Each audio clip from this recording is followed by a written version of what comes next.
Bonjour, pour finir la série de vidéos sur l'union à Dieu, je vais vous parler de saint François d'Assise. Je vais vous lire un truc. Il priait continuellement en essayant de se cacher, mais les frères le suivaient et l'observaient de loin. Quand il priait, il ne voulait ni s'asseoir, ni même s'appuyer sur une cloison. On l'entendait parler avec notre Seigneur, la Sainte Vierge et les saints. Plusieurs fois même, on le trouva environné d'une grande lumière, mais il ne fallait pas lui parler de cela. Un jour, il avait fabriqué un petit gobelet de bois avec un couteau. Puis il se mit à réciter l'office de tierce, mais de temps en temps, il regardait machinalement le gobelet. Quand il s'en fut rendu compte, il saisit l'objet qui avait été une cause de distraction et le jeta au feu. Voilà, je vous ai lu là ce qu'il y a sous cette image-là. Pourquoi je vous ai lu ça? Bon, tierce, c'est la troisième heure de prière, troisième heure de prière de la journée. Pourquoi je vous ai lu ça? Par rapport à l'union à Dieu. Donc, il est environné de cette lumière. Donc Dieu se communique à lui. Tous ses sens sont impuissants à saisir Dieu. Donc c'est le fameux rayon de ténèbres. Hein, même si sur l'image là ils vous mettent une lumière jolie. En fait, dans l'âme ça correspond à un rayon de ténèbres. Et c'est pour vous expliquer à quel point la communication de Dieu est subtile. Vous vous rendez compte un peu? Il avait fabriqué un gobelet en bois. Bon, regardez un gobelet en bois, il n'y a aucun péché là-dedans. Hein. C'est comme regarder des fleurs, regarder une table.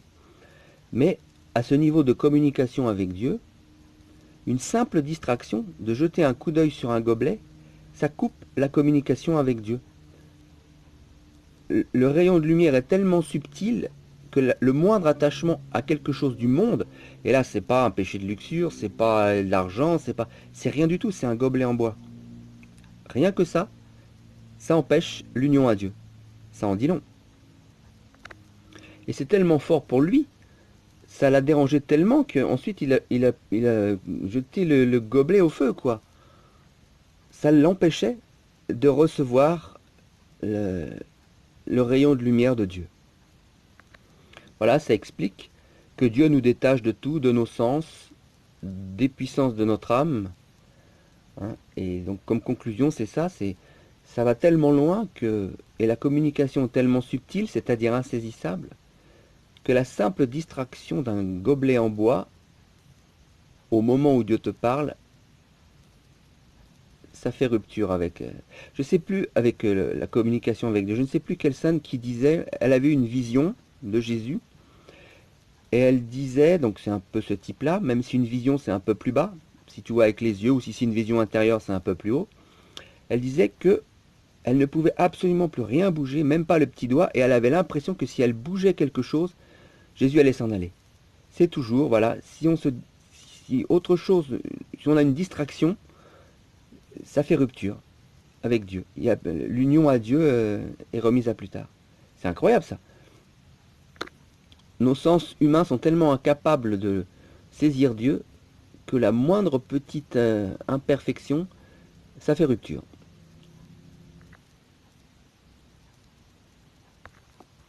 Juste une petite hiérarchie sur les dons que donne Dieu. Bon, vous pouvez avoir des visions, entendre des voix, enfin. Donc pour reprendre un peu ce que je disais dans les autres vidéos, si vous entendez une voix, par exemple, il y a des gens, ça arrive, ce n'est pas une communication très haute, parce que ça s'adresse à l'oreille, ça s'adresse au sens. Pareil pour une vision, si c'est une vision dans un rêve, ou tout ça, c'est très bien, mais ce sont des communications de l'ordre du sensible, donc elles sont basses.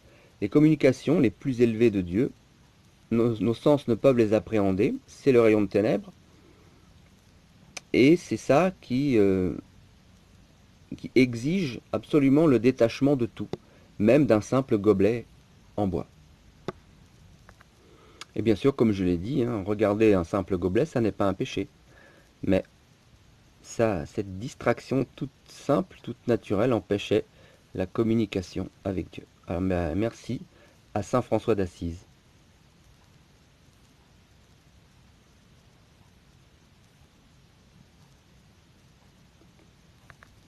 Voilà, et que saint François d'Assise intercède pour nous auprès de Dieu.